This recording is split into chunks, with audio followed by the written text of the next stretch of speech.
We're going to be testing this AUBIKA Rechargeable Battery Pack designed to extend the life of your Quest 2 and this AUBIKA carry case which has been designed to carry both your Quest 2, Quest Pro and even the Pico 4.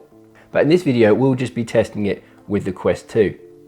Now before we go on, it's full disclosure time. I do write for the AUBIKA blog. So every week I'll put a couple of articles up on the AUBIKA blog which I've linked in the description below. And AUBIKA have kindly sent me these products for free to test. However, I will still be giving you my honest opinion. So everything you're going to hear in this video is my truthful and honest opinion about both of these accessories. Now as always, I have timestamps in the description below, so if you want to skip to a certain part, you can. In the second half of this video, I'll be reviewing this battery pack, and in the first half, I look at the case. So with that, let's check them out.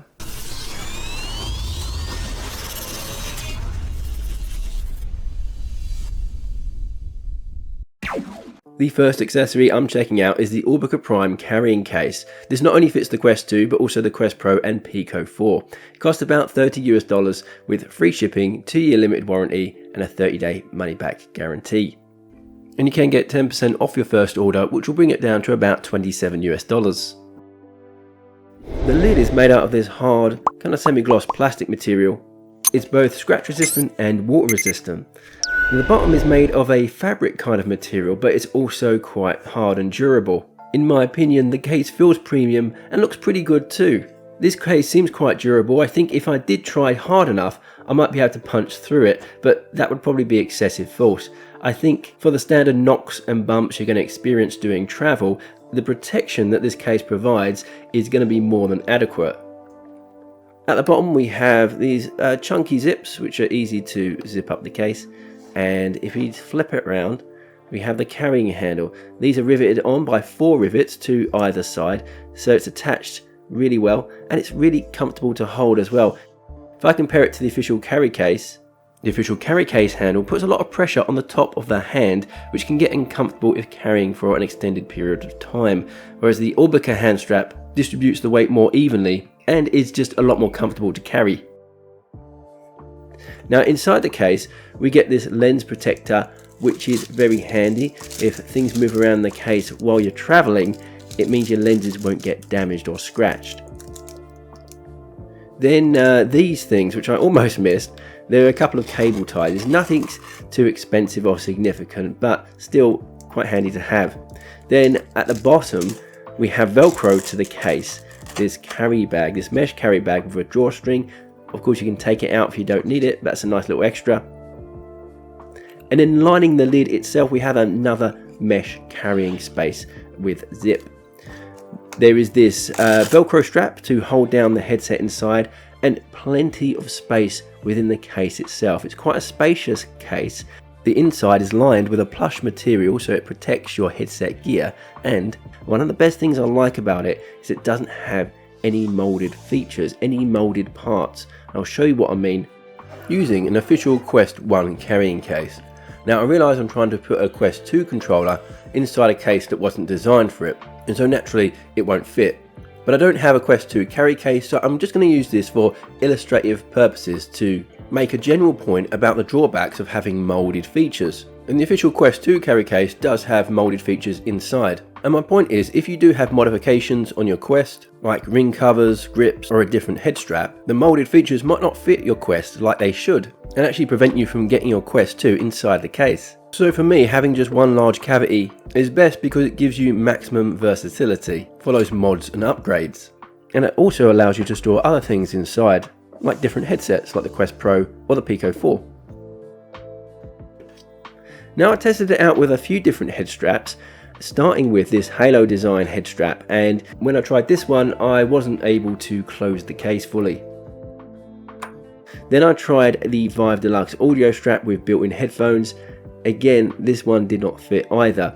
It didn't fit height-wise, but also width-wise. The headphones were a bit too wide for this particular case. So if you have a head strap with built-in headphones, then it might not fit unless the headphones are detachable, in which case you might be able to fit it in there.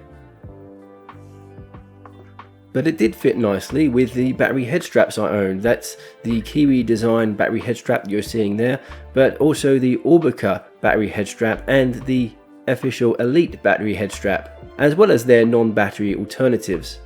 Then I tried to put in my Quest 2 controllers with AUBIKA rechargeable grips. Now I'm using these because these are the grips that I use. I think these are the best grips out there, so that's why I use them, but also they are the biggest grips that I own, so I think this will be a good test of how much this case can actually hold.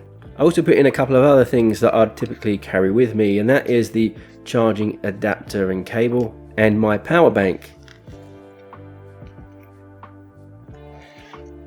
Now when I tried to put everything in there, it was a snug fit. But although it was snug, I didn't feel like I had to jam anything in there or potentially break things just to get it inside the case. It took the battery head strap with my VR cover facial interface, as well as my AUBIKA rechargeable grips and controllers, in addition to plug, cable and power bank. So that's quite a lot of stuff in this one case. So although it might not work with some head straps due to the height or width of the head strap itself, it's still quite a spacious case and you can get quite a bit in there. So overall, I did like this case. I think it's got a nice look. It's certainly durable. It seems to be made of quality materials, going by the feel of them. And there's plenty of storage space in there. As long as you've got a compatible head strap, you should be able to get all of your different accessories into this case quite comfortably. And it's certainly bigger than the official Quest 2 carry case, which definitely wouldn't be able to fit everything I've got in there now.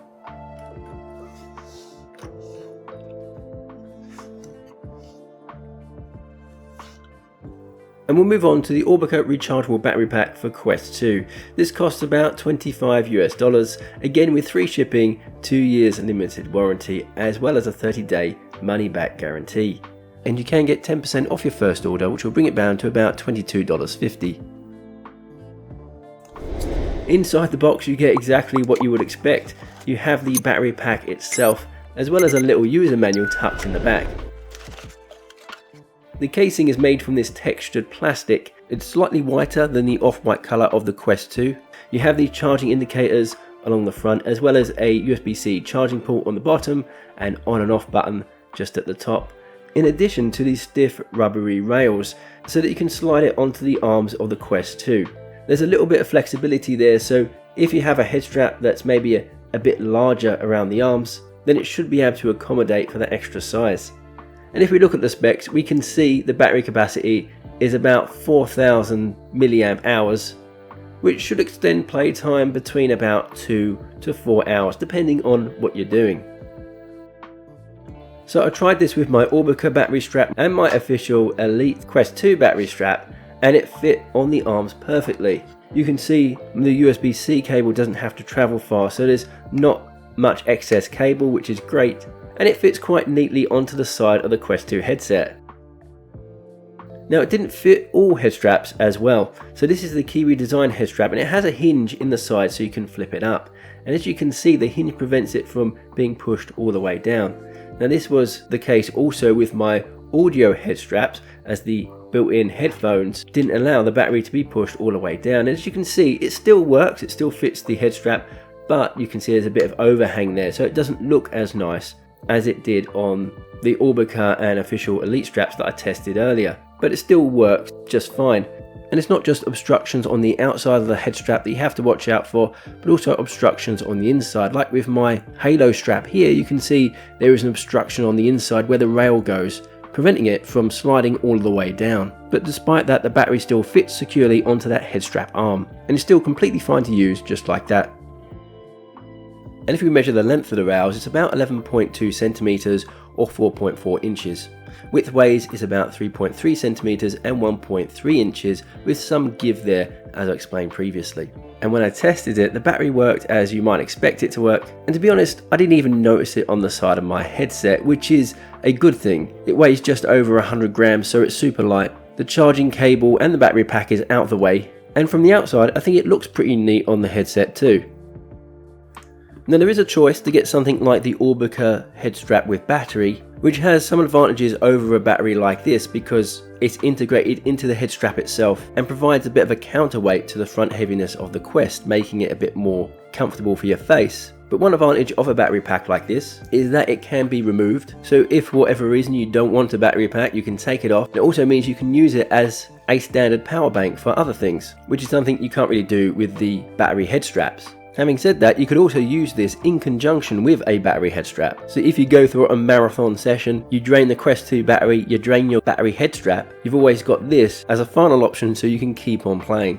And so there we have it, that's the AUBIKA power bank. It worked with every head strap I had except for the Vive Deluxe audio strap, which isn't an official Quest 2 strap, but I know a lot of people do use it as well.